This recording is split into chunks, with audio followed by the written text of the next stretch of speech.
sync it with something? Yeah. I'm looking at it.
It is day 2 of Training Camp Live, a very wet day. Yesterday we said you would see the team on the field, and yes, they are on the field, but it is actually in the bubble because it is absolutely drenched behind us. The show still goes on, though. They're on the field for conditioning right now at 9 a.m., and at 10 a.m. they're going to be going through a walkthrough. Those walkthroughs are actually going to be going on for about a good week and a half. They don't put on helmets until the 13th. Head coach Ron Rivera just talked to the media, and he said basically right now it's kind of like maybe more a mini camp and an OTAs. Yes. You're going to get a little bit before you actually get to training camp. So Julie Donaldson, Santana Moss, Logan Campbell will be on a little bit later. She's going to take us through some of the COVID protocols. There are so many different rules of trying to keep the team safe as we do go through training camp, making sure that the game can go on. So we're going to get some good information on that when we come up here a little bit later in the show. A little bit of news and notes. Josh Harvey-Clemens opted out of the season because of COVID, and also they signed Dontrell Inman.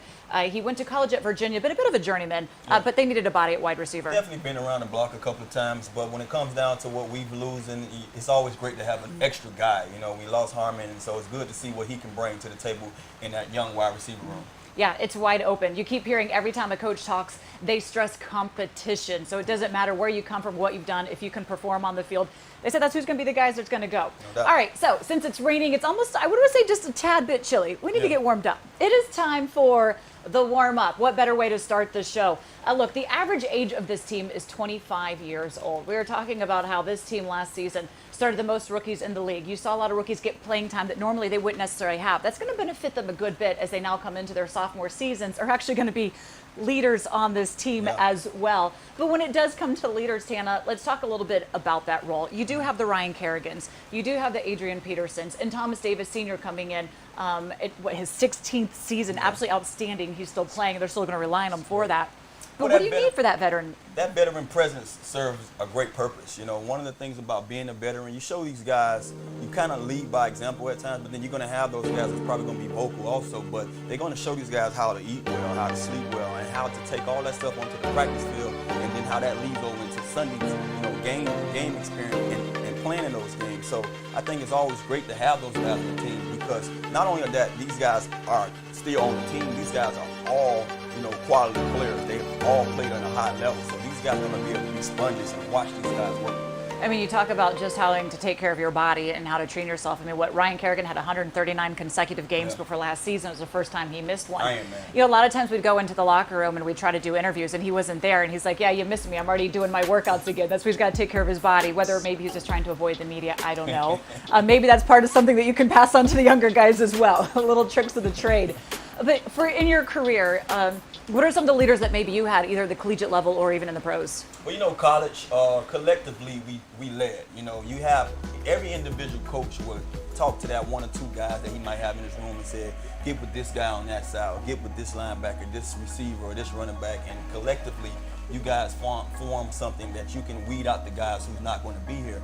And we did that at University of Miami. I mean, you saw that year in and year out. That's why we were so dominant in those years. So you're scouting as well? No doubt. But pro-wise, it's one guy that stands out the most, and that's London Fletcher. London Fletcher embodied what a true leader is about. How passionate he was about his craft, the way he communicated with others. He showed you week in and week out, this is what I'm going to tell you guys to do, and then I'm going to go out there and show you.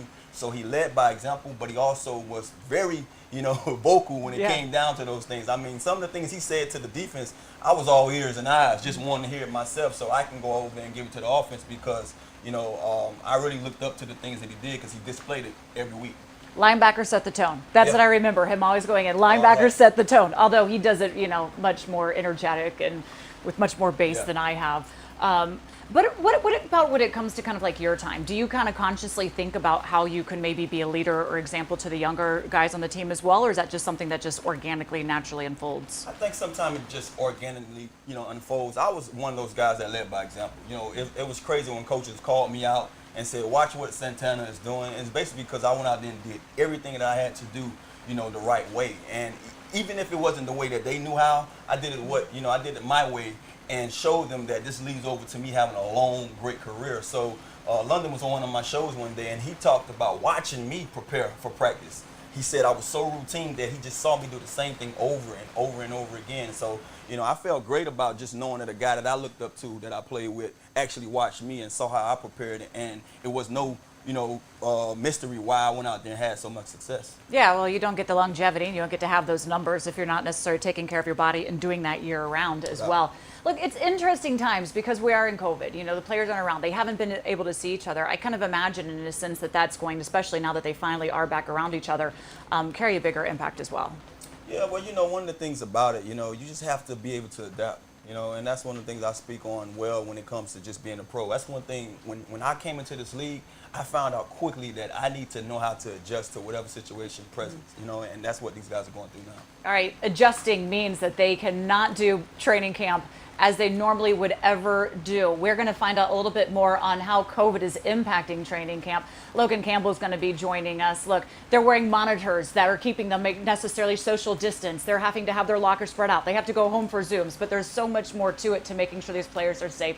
We'll have that when we come back here on Training Camp Live. Also, the offensive line. Who lines up on left side? And is there a tight end you can rely upon? Stay with us.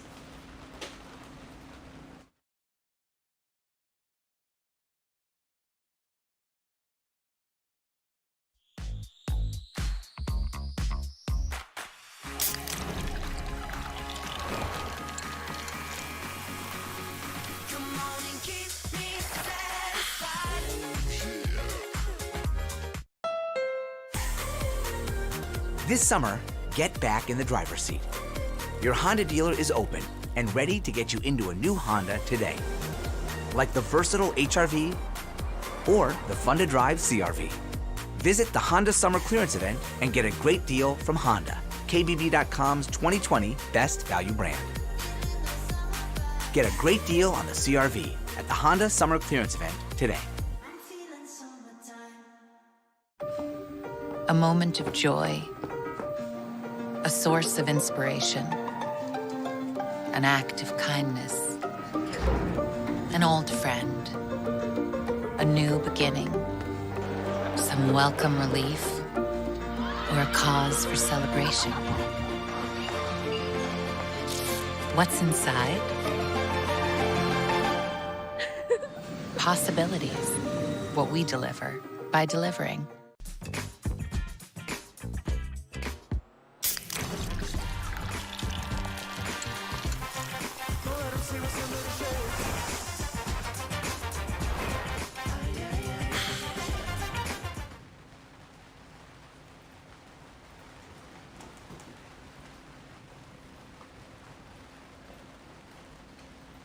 Training Camp Live. It is a rainy day, so the players are all in the bubble. They're just pulling this on a little bit further before we finally actually get to see the players out on the field. I can't wait to see them, but one of the things about it, when I just talked about adjusting, right now they have to adjust to this weather, and it's pretty bad. Yeah, well, they're in the bubble. They're safe since the bubble's been put up a couple of years ago. But look, they do have to go home for Zoom meetings a little bit later, but it's going to be time. We will eventually see them on the field here behind us, of course, with all the safety protocols in place. It is time now for the X's. And for that, we're going to go to talking about a little bit further into switching from the 3-4 to the 4-3. We kind of went through it a little bit yesterday on how this is going to work out. Of course, it's, 20-30% of the time you're actually in that base package, a lot of the nickel the other times, because they like to have a lot of receivers on the field out there. Jack Del Rio, the defensive coordinator, was chatting with us a little bit and saying that, it's kind of a good problem to have that D-line having to rotate a little bit. But what it means in the 4-3 is that you're going to have potentially a Pro Bowler coming off the bench. Somebody's a little bit misplaced. Ryan Kerrigan, let's say him. Look, he's a 3-time Pro Bowler. You can count on him basically. Last year he only had 5.5 sacks, but mostly a double-digit sack guy. Is he the guy that basically comes off the bench, and how does that impact what he can do? Right now, being that I actually played with Ryan, I would hate to sit here and say, yeah, he's the guy that I'm going to pick to be that guy off the bench. But Del Rio said it best. All these guys are going to have a chance to go out there and state their case. But I see him being that guy. He's a veteran. He's going to be able to show these guys what it takes to come in and get the job done. But I believe that these young guys, they're not here for no reason. They're here to come out there and flat out get after that quarterback. So we have a great problem. I'm going to say that all year long. It's going to be trouble up front for any offensive lineman just seeing the guys that we're going to bring on the field. Sam Mills III was also talking with the media. He said, look, I don't see it a problem at all. I see it as a great opportunity. Look, when one legs are tired, you're going to have to be able to go on the bench and somebody else is going to be able to come off. Another one of those players that is really going to impact is Ryan Anderson. You know, I feel like he came out with a lot of promise out of Alabama, and it's taken a little bit to kind of really adjust. He said in his second year, you know, finally he was kind of grasping on a little bit, but even then injuries were kind of hindering him some. He's had some good flashes, but where do you see him kind of being used? Well, that's interesting. You know, he was a guy that I asked about it, and I think this 4-3 change might suit him well also. I think he's a guy that can do multiple things. You know, he looked last year, you saw him in the passing game, and he covered guys well. And then you also saw him get out to the quarterback and play well with his hand in the ground during the run game. So I think this 4-3 might have a chance to see this guy be one of those hybrid type of guys that just move him around. And Del Rio said, hey, the more you can do, the more, you know, opportunities you get. So I think that knowing that he can do multiple things, it should give him time to play more. I know they keep preaching as well versatility, and no matter which position coach you talk to, they say, look, players are going to have to learn multiple positions and to be able to play both that. So they're going to play the run and the pass. But I mean, you get a player like Montez Sweat in this rotation. I mean, he's going to be going forward 95% of the time, though. Yes. Right? One of the things you can look at Montez Sweat, and you say, you know, last season he caught on a little tad bit late in the season, but now when you bring in that Chase Young. Look, Chase Young has already been quoted to be a Pro Bowler, a Hall of Famer, you name He's got that gold everything. jacket. And when you look at him, I'm just frightened of the guy. I look at his size alone, and they call him the Predator. So with all that being said and done, I think guys like Montez Sweat, Daron Payne, Allen, all these guys are going to benefit from having a Chase Young in there. And Montez, now he don't have to have so much looks coming his way. You know, people say, well, we're going to mostly use him in the passing game. But, hey, you know, he set the edge pretty well last year, late in the season in the run game. So it's going to be interesting just to see how that year two works for him. All right, so look, it's going to be a lot of personnel to be able to move on. Works better working with the guys that they have on the roster. You know, especially that is supposed to be the strength of the team. But if you look at some of the Pro Bowlers that are on this team, you have Landon Collins. Am I even allowed to say that he got his Pro Bowler with the Giants? You can talk about him, so all what? right, Who that's cares fine. about the Giants? Fair enough, because he's over here this time now. You also have Ryan Kerrigan, 3-time Pro Bowler, Thomas Davis Sr., 3-time Pro Bowler. But who would you say is going to be the next player up on defense this season have the opportunity to go? There's a lot of guys I can choose from, and some of those guys are obvious. I talked about them so much, and we're going to probably talk about them all season long. But I'm going to pick a guy that probably no one has in mind, and I'm going to say Kendall Fuller. Kendall is one of those guys that you can think about is that when he left here, he locked up every nickel guy or slot wide receiver in our division and in the league. I think he graded out the second highest grade when it came to covering that slot position. He goes over to Kansas City, win the Super Bowl, but his years over there wasn't as great as his last year here. He got 6 picks, I believe, in 4 years total. So Winning the Super Bowl. Yeah, and winning the Super Bowl. I mean, that counts for something, right? If you count the Super Bowl, I mean, Let's I'm count pretty it. sure he counted because I would count it also. So let's say 7 picks in 4 years. He comes back to a team he's familiar with, homegrown guy. He's going to be in a defense that's going to suit him well. I see this guy being a Pro Bowl player. I believe he's living with his brother, his mom. We were talking about during Corona, said the biggest problem he's got to do is having to make sure, Ryan Kerrigan has 4 Pro Bowls, by the way, having to make sure that he's like, where are we going to eat? You know, because you can't go out to a lot of different places. But he was very excited to be able to come back home. And he was really kind of set when the team traded him away, was with the Alex Smith move over here. But you know what? He does get to come back. He said that he was told that would happen. I would go John Allen. I think John Allen has the best opportunity, especially with Chase Young coming in. That's going to free him up a good bit to be able to go in here. And let's also talk, they sent him to a 4-year deal. He's entering that 4th year. So he's going to have extra motivation. He's already stepped up to be a leader in that locker room. He's becoming much more vocal. You see the work that he puts in. He's somebody who consistently is out there making those plays, getting that extra, you know, fighting for that extra little tackle out there. So I would see him being a guy that I think would be easily in that candidacy. Yeah, he's the guy that I was going to say too, so I'll let you have it. Yeah, thank you very much. This is called teamwork, folks. And when we talked about it before, I said, you can't, I got John Allen, you can't take him, you can go somewhere else. But I'm not going to argue against Kendall Fuller, especially in that secondary. There's a lot of opportunity for someone to step up. They're remaking it, new staff. Definitely going to need a guy to step up out there too. He'll be hungry for that. Okay, so when we come back, we're going to be talking a little bit about the offensive line. Because we talked about the X's, we have to get a little bit about the O's. The right side, it seems the team seems a little bit confident in, but what about the left side? There's a whole bunch of question marks and competition. So who would be slotted in to be the starters when the season comes back? Stay with us here on Training Camp Live.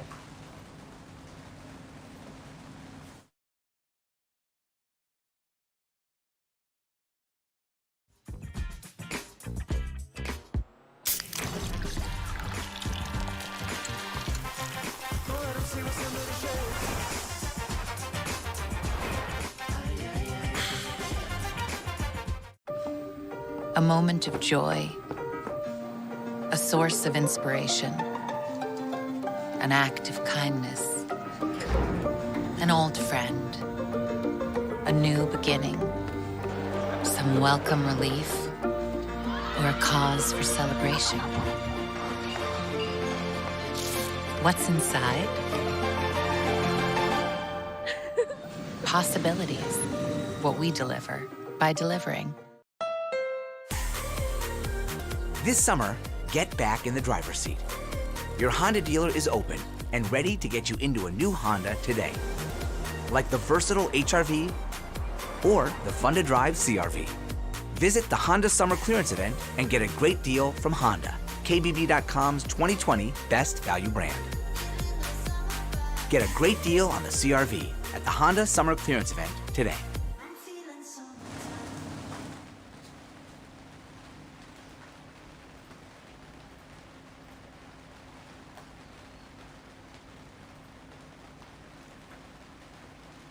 We're back on training camp live on a very wet and rainy day. Is that a little part of hurricane season? We get that here. I'm from Florida. We're used to this. We just kind of hunker down. We're underneath the tent. We're safe. We're staying dry. The team is underneath the bubble as they're going through their conditioning. Warm-ups and walkthroughs will be going on about 10 o'clock. That's going to be going up until the 13th when they can finally put helmets on. So we're in a little bit of a transition, slowly getting into training camp since there were no mini camps or OTAs, as Coach was saying. It's going to take a little bit of time before they can kind of ramp things up. Everything being done in the classroom.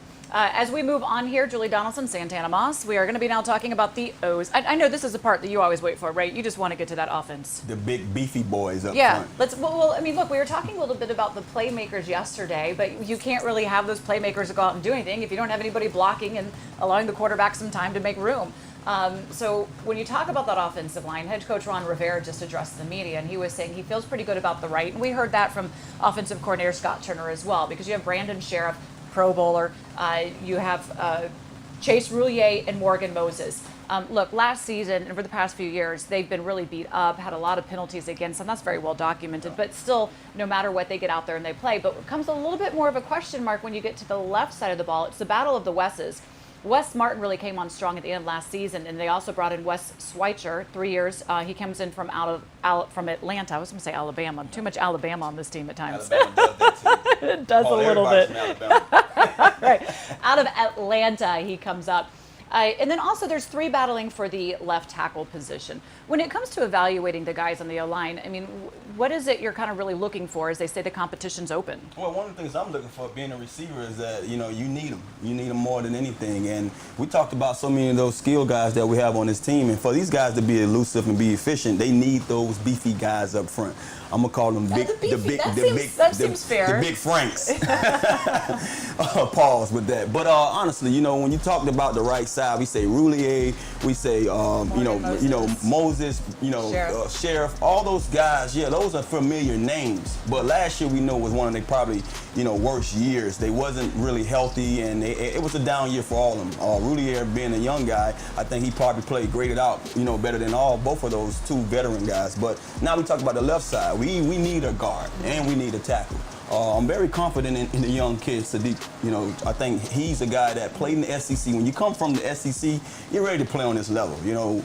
Years ago, 10 or 11 years ago, I remember being a player here and we got Trent Williams. And everyone asked that same question about a young guy coming in here, filling in that void. Can he do what Big Chris did for so many years? Trent Williams has been a Pro Bowl player since he stepped on the field. So I'm looking for Sadiq Charles to do the same thing. I'm looking for this guy to win that job. I understand there's going to be competition all over the board, but you heard it from me. I want him to be the guy. And then when you come to your left guard, you just say, hey, Wes Schweitzer and Wes Martin, the best man should have it. And I think that's how we can solidify our offensive line. But one of the bright spots about the offensive line this year to me is that we have depth. And I think when you have depth, you don't have to worry about looking for guys in the street, calling guys up every week to come in for workouts. You have enough guys that you can homegrown, get them ready for your scheme, and then pick and choose who you want to put up that week. Yeah, Jaron Christian will have the opportunity to kind of get in there and start it and compete again with Sadiq Charles. And also have Cornelius Lucas that's coming in as well. I mean, that's the thing is you do have the options, but it's kind of who can when you talk about Sadiq Charles, they say there's a lot of upside to him. They compare him sometimes to Elaine Johnson when he's kind of one of his best. And he said he idolized Trent Williams going out there. There's no reason why you wouldn't when he's a 7-time Pro Bowler and, consistently out there. Of course, there were a little bit knocks against him coming in, but that doesn't take anything away from the ability that he has on the field. Even Coach was saying it's going to be, he's looking forward to kind of seeing that battle. Yeah. It's kind of fun to see players kind of having to battle out a little bit, especially for, I'm just looking forward for the competition side of this game, period. I think that's what creates champions. We see so many times, you wonder why some of the teams are great and some of the teams get to their destiny, or you wonder why the Patriots, I didn't want to speak on them, but you wonder why these guys week in and week out, because they open the door. You come in here and you compete for this job and you win it, then you should be out there on the field. Every coach I've spoken to, since I've been here, that's the first thing they talk about, competition and trust. And so when these guys get out there, they're going to know that we battling every day for that job. What about the fact that they didn't have, for Sadiq Charles coming in? To come in and start being the left starting tackle anyways would be a big challenge to the jump. But you do mention that he was in the SEC LSU, won that championship as well, won the Offensive Lineman of the Year for them as well. But how much is he set back by not having the OTAs in the mini camps? Well, you look at a lot of these guys are going to be set back. So I think the league as an entirety is going to have that, hey, everybody get out there. Week 1 is going to look like preseason. So it's going to be a lot of guys rotating, trying to get breathers because it's fun. It's uncharted water. They never experienced anything like this. So I think that's what he has on his side. He can use that and say, well, look, that guy across from me, whether he's a veteran or not, he's going through the same thing I'm going through. I think most of these young guys are just ready to be here and go out here and be great here. So I think when you have a young guy coming in, he's trying to upshow that guy anyway. He's trying to show that guy that, hey, man, I'm meant to be here and I'm going to bring it to you. So I don't look at it as a setback. I think these guys have more than what they need to go out there and be efficient and have a great season. All right. Well, what'd you call him again? What's that? The Franks? The Big Franks? The Big Franks? The Big Franks. Call him the Big Franks. Should be your best friend on the team if you're anybody on offense, and should be the quarterback's best friend as well. So we'll see how that competition plays out once they finally get out there. Another area that is pretty much wide open on this team would be the tight end position. Look, Jordan Reed, congratulations, as he was just picked up by the 49ers. There's no argument that when he's healthy, when he's on the field, he could be the best tight end out there for you. Unfortunately, those concussions, 7 documented, kind of just knocked him out. So since he's gone and Vernon Davis went and decided to retire after his long career, it's really kind of quite open. You have Jeremy Sprinkle, Logan Thomas, as soon as he gets cleared because he was in COVID. I think they're expecting a lot out of him. Marcus Ball, Richard Rodgers, Hale Hinches, Caleb Wilson, Thaddeus Moss.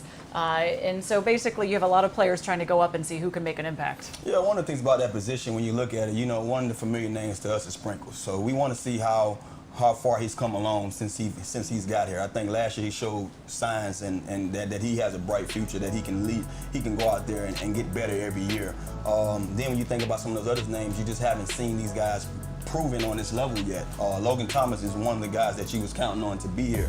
And I understand these situations and the conditions that we under right now in COVID, he has to do the quarantine and come back and have a negative test. So we will be waiting on him. But one of the names that stand out to me is Thaddeus Moss. He's another SEC guy, come from LSU.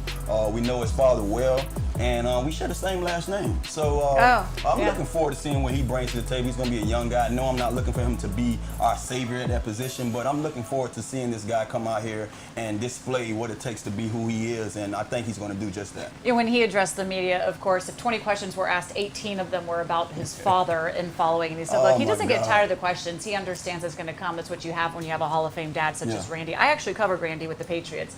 But Randy Moss actually played with Adrian Peterson as well, and now here he is playing with his son, which is kind of wild. He said, I won't go up to Adrian and ask advice. It's just kind of not my style, but I'm sure the two will have some fun stories to talk about. It is a good storyline to follow us on. Yeah. Logan, when it comes to Logan Thomas, I was talking to some of the Detroit coaches, and they really wanted to keep him. Yeah. They really liked him at that position. I believe he scored on the Redskins as well when he played against the Detroit. But they just couldn't pay him the money, and he got him over here and the opportunities. Look, he's a converted quarterback to the position, so he doesn't have as much wear and tear. He's still kind of learning it, which Scott Turner was telling us as well. Yeah, he's a great pickup. One of the things that we talk about nowadays in this offense, these tight ends are not with their hands in the dirt as much. And so with Logan being a guy that he's played the position as a quarterback, he can see the field, he knows what's to be a safety net, and that's what our young quarterback is going to need, a guy that knows the inside game. And, with all the other weapons he has around him, I think he's going to fit well. So we just need you back, buddy, All right, give me a name. Who's going to be your starting tight end before we even see them on the field? Right now, I gotta ride with Sprinkles. I want to give him a chance to go out there and strut his stuff and show the coaches why he's here. And until Logan get back and be able to compete, a lot of the other guys they just haven't seen. So I'm pretty sure the door is wide open. Coaches, I'm pretty sure he's telling them that right now in the meetings. It's going to be a competition-driven thing every day in practice, and it made the best guy win and made the best guy be standing last. So we'll see. I'm going to go with Logan. By the time he gets back out of this whole COVID quarantine and protocol, everything, they'll probably just finally be putting helmets on anyway. So I'm not sure what he's really missing. Maybe just the warm-ups and the walkthroughs, can join in on the Zoom class meetings. Okay, so there you go. A couple of positions that are entirely wide open to keep your eye on as we go into camp. Look, that's what happens. There's a lot of question marks, a lot of positions wide open when you only had 3 wins last season. We'll see how much this coaching staff can get them into form going forward. When we come back, though, look, it's unusual. These are days like we have never seen at training camp before. Corona has had an impact not just on our country but on sports. We're trying to come back, trying to do it safely. We're going to find out what protocols the NFL are taking is happening right here in Ashburn as Logan Campbell will join us.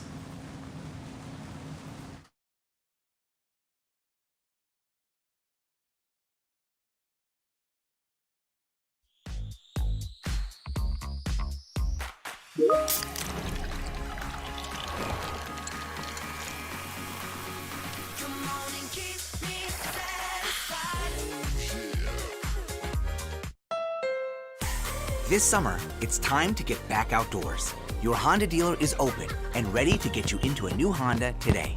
Enjoy the sunshine in the family-friendly Pilot or the rugged Passport. Visit the Honda Summer Clearance Event and get a great deal from Honda, KBB.com's 2020 Best Value Brand. Get a great deal on the Pilot at the Honda Summer Clearance Event today.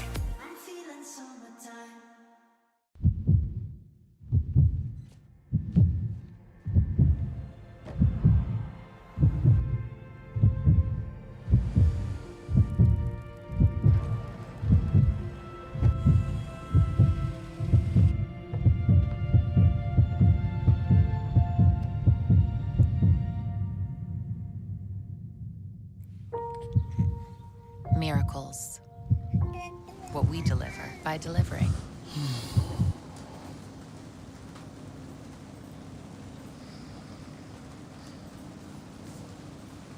Training camp is open, but it is not normal by any stretch of the imagination. There are so many rules and so many protocols as COVID-19 has impacted every aspect of this, but still the game is trying to go on. We are trying to bring it to you as safely as possible. Time to bring in now to get more on the protocols that are in place.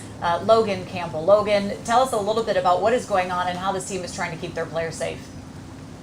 Thanks, Julie. Well, yesterday I had the chance to talk to John Radke, who is our operations manager, and he has done an excellent job just making sure all coaches, players, and staff are safe here at Innova Sports Performance Center. So first, I'll start off with these wristbands that we actually got today. So these are contact tracing wristbands that tracks how long you've been close to someone, who you've been close to. It actually flashes red and makes a really, really loud sound if you're within 6 feet of someone. So the purpose behind this is to make sure if someone does test positive for COVID, it's easier to isolate and get rid of the problem. Next, behind Santana and Julie, we have outdoor facilities that were created due to capacity restrictions on the inside of the building. So there's a cafeteria that has 30 tables and only 2 people are allowed per table. There's a locker room with mobile showers and a weight room. And as of right now, all coaches and players are getting tested every single day before they are entering the building.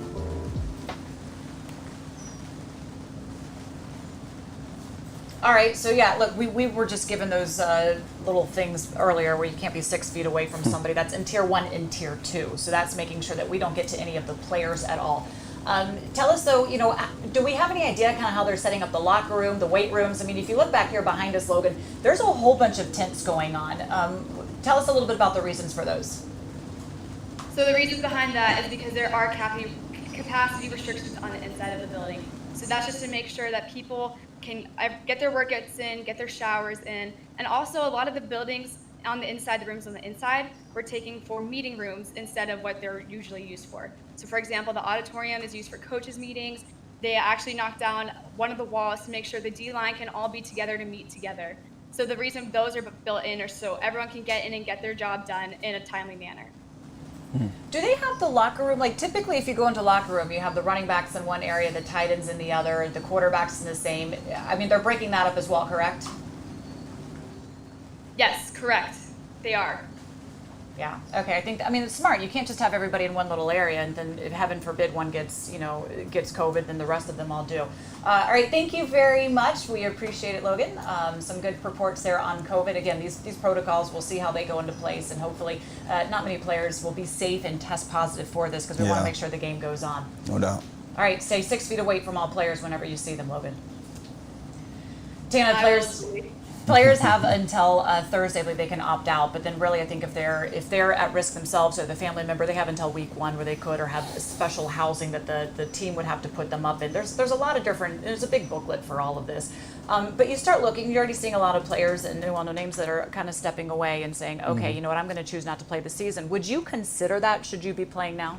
Yeah, I was asked this question before, and just what this game meant to me. I would be all in. I want to play, and the thing that I mentioned is that if I had a family member or someone that that was at risk, that I would just say, hey, I got 6 months to be away from you. I have to do what I have to do because this is what I've dreamt of doing. And you know how it is when you're a professional, especially if you're a veteran. I'm speaking for the veterans. You don't have those years are numbered, so you can't say this year isn't going to count towards what I'm trying to do, and you never know what next year might bring you. So I would take that risk and be out here, but it wouldn't be a risk to my family. I would make sure that, hey, you stay here. I'm going to treat this thing like a training camp for 6 months, and I will be away from you.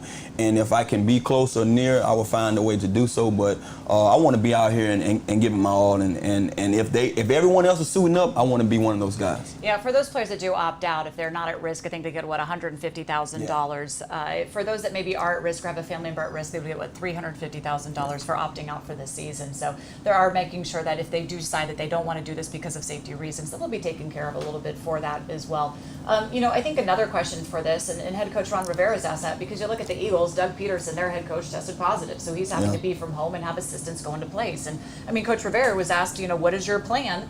Should one of the coaches go down?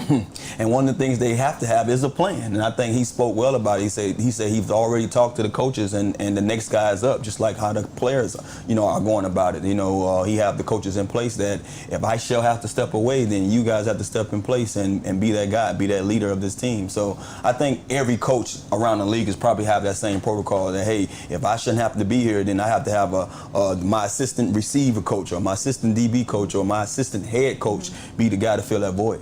Can we be real for a second here? We're practicing social distancing, and they have those alarms, the beacons that can go off. But how natural is it for guys to go up to each other and dap each other up, want to give each other a little hug, and have to say now, like, oh, no, we have to back up? Because I've seen that. They want to go in, and they want to, it's like no more longer can you do fist bump. You're doing like air fist bumps from 3 feet away. I just look at it like this. Every guy that's here should be a guy that's tested negative, you know what I mean? And they should be able to do everything within those measures. How long they do that, then, yeah, we can sit there and detect that. But if I'm out here tackling you, being in the huddle with you, then I should be able to fist bump you and sit and have a conversation with you from time to time, because you're a guy that's able to be out here amongst all of us because of our negative test. Right.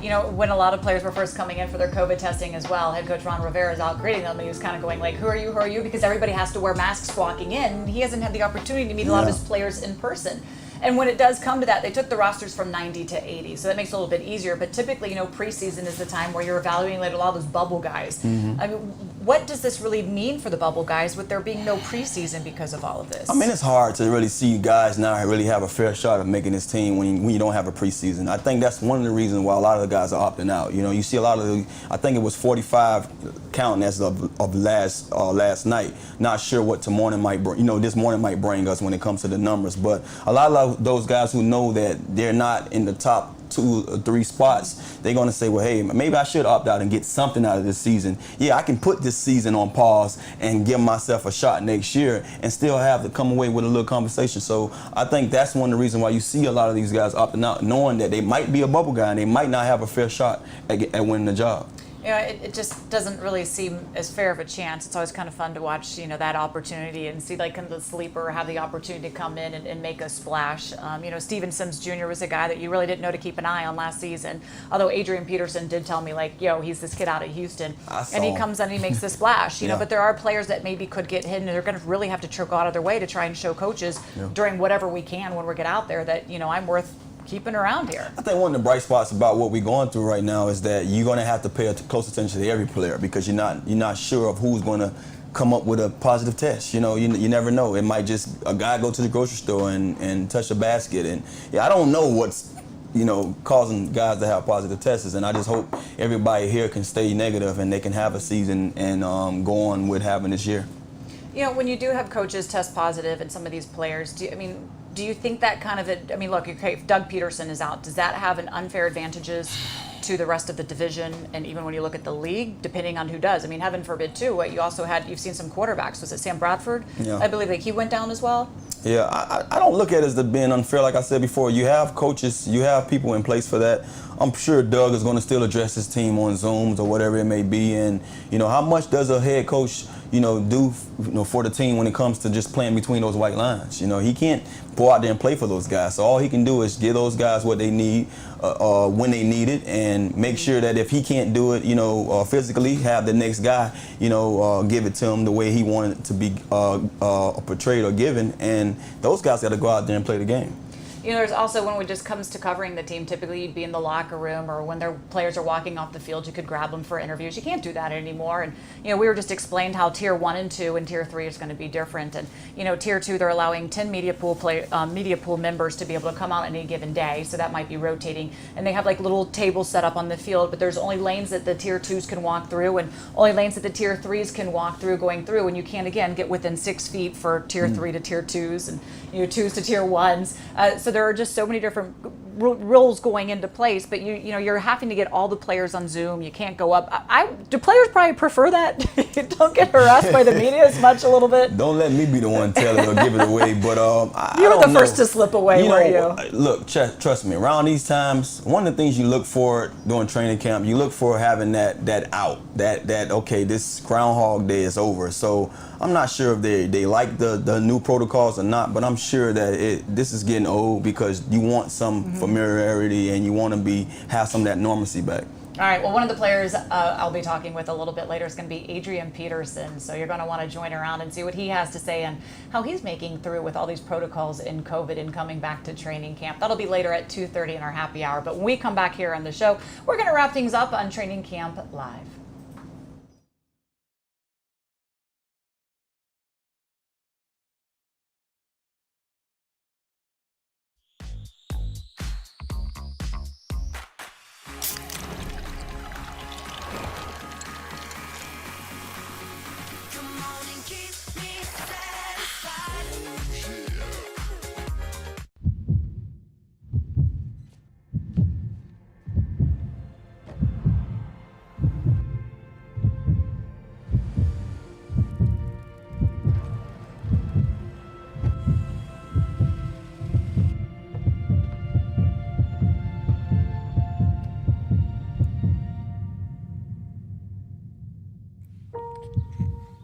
Miracles.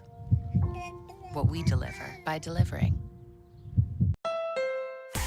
This summer, it's time to get back outdoors. Your Honda dealer is open and ready to get you into a new Honda today. Enjoy the sunshine in the family-friendly Pilot or the rugged Passport. Visit the Honda Summer Clearance Event and get a great deal from Honda, KBB.com's 2020 Best Value Brand.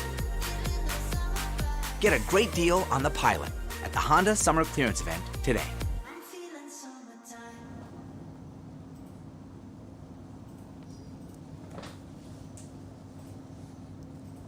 All right, I have to make a correction to that. I got my quarterbacks mixed up. Matt Stafford, not Sam Bradford.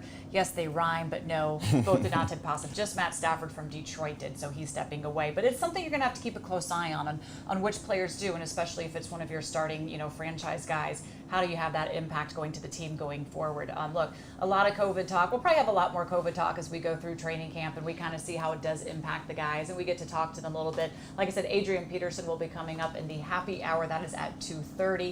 You're going to make sure we join us for that, and also we'll be talking a little bit about his diet, why not, and the move, and kind of what he's expecting from himself in this season. He's going to 14th year.